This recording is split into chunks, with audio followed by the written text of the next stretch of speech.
Hello everyone, welcome back to our Salesforce series. In today's quick tutorial, we will learn how to add a picklist field in Salesforce step by step.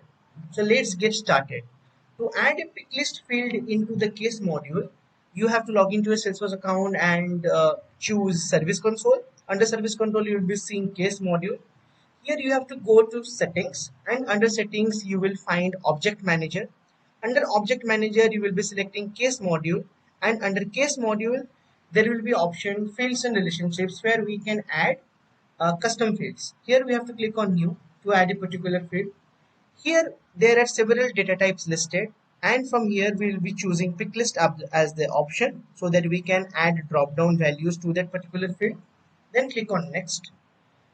Then we have to name the field, for example level of case, and I will be providing some options like L1, L2 and L3.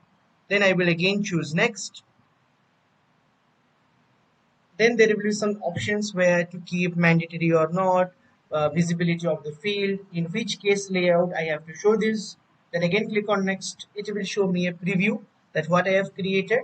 Then I need to click on save button. So this custom made picklist field is created under case module. Thank you so much for watching this video. Stay tuned on this channel for more such Salesforce quick tutorials.